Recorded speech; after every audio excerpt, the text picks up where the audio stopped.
I want to now jump into the $1 million question, because you found it this way. I mean, my father found it, and some practitioners have found it through these serendipitous occasions and events. What is ACMOS method? What's the simplest term? How do you describe it to people? The simplest way to describe it is information medicine. Tuning into the information that's held within the body, interpreting it. That's a really key part of it, because if someone understands what's happening in their body, then their brain already starts to heal them. Because the biggest problem we have is the fear of what's wrong with me. So if someone can explain to you what's happening inside your cells, your systems, whatever comes up, because there is no straightforward path through ACMOS. There is only the route that person chooses. And so we need to get the information from them. So we question the body and we bring that information into the session. And then we not only question and find out what's going on and explain it, but then we resolve where there is dissonance or disharmony, where the wave signals of our body are interacting in a way that disturbs our overall quality, with the wave signals in our surroundings, in the food we eat, in the things we wear, the people we communicate with, the people we work with. Where there is disharmony, ACMOS brings harmony. Right.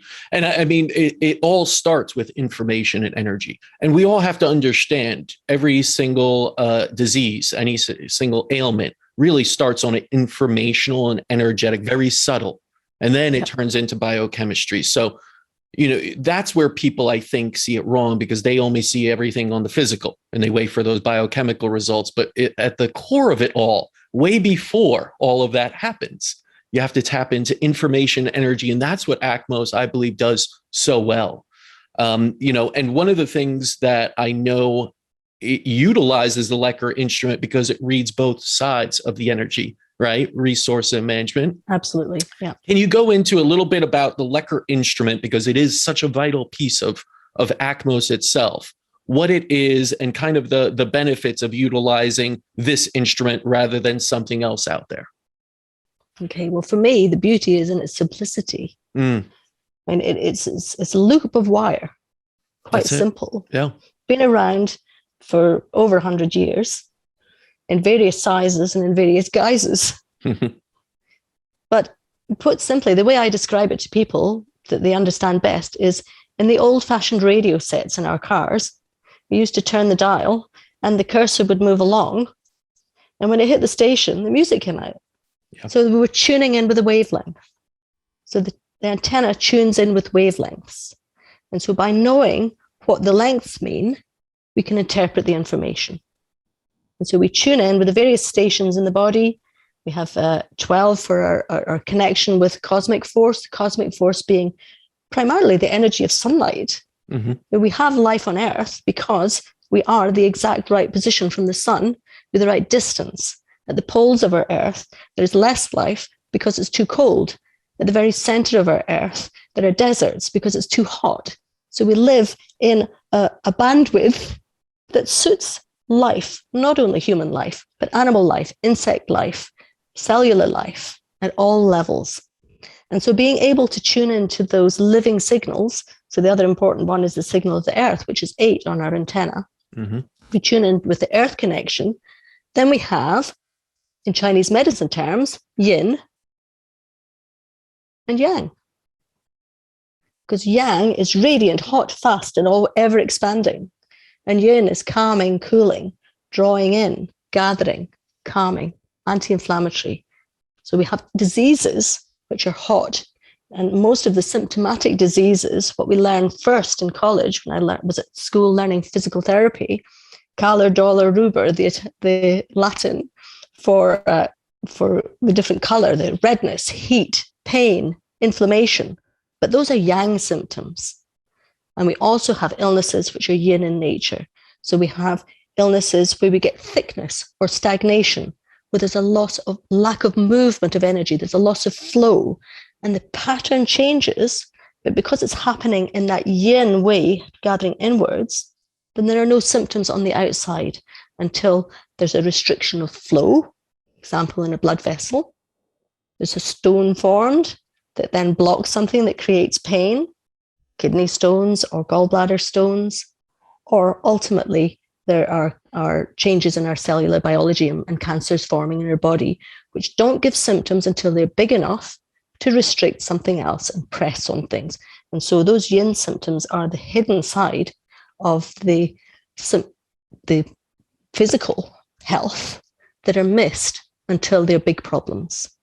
And the beauty of that is you could utilize this system for preventive measures, for real, what I would consider real early detection in a sense, before it becomes pathological, right? That's part of the beauty of ACMOS is you're picking up on those subtle, causes of disease that will turn into it in time. How long that is really how well your body can compensate, right? Absolutely. We can hold our energy for a period of time. We balance the energy, but we're not balanced forever because life's always throwing other things at us. It throws things like viruses in our environment, or it throws weather patterns at us, changes in heat. This last year, there's been a lot of challenges going on in the environment for people. And so I don't teach people to diagnose with the antenna. When we're in the ACMOS method, we're looking at picking up the subtle signs very early on before they're symptomatic, or dealing with the symptoms, but getting to the underpinning and underlying causes. And those can be in our inherited patterns, they can be in our environmental patterns, but signals create patterns and patterns create change. So positive signals create positive change and negative signals create negative change. And to me, it's about maintaining our ability to have the energy to keep our patterns at bay for as long as we can. Right. And that's why with balancing, it is a recurring process where someone comes and has an energy balance. They might come again in maybe 6 to 8 weeks after the first session, and then maybe 12 weeks later. And the gaps get longer and longer, provided that person's life doesn't hit a big rock. If they hit a big rock in their life, they lose their job, they become, a relationship breaks down, then they may need balancing more frequently again until they regain control of their own energy circulation. So we're looking at optimizing health, optimizing the person's natural tendencies and abilities, not pushing them to do something their body doesn't have the energy for, creating therapeutic reactions where people have a sort of crisis event after a healing. With ACMOS, you don't tend to get that because the body asks and we send. Right. There's no That's guessing in ACMOS.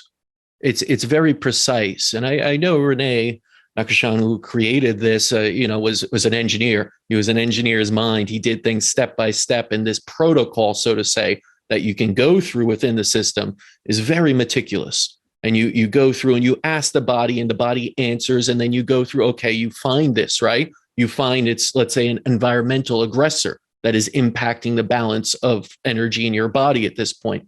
And then you utilize certain, steps within the system to correct that, to rectify those balances. So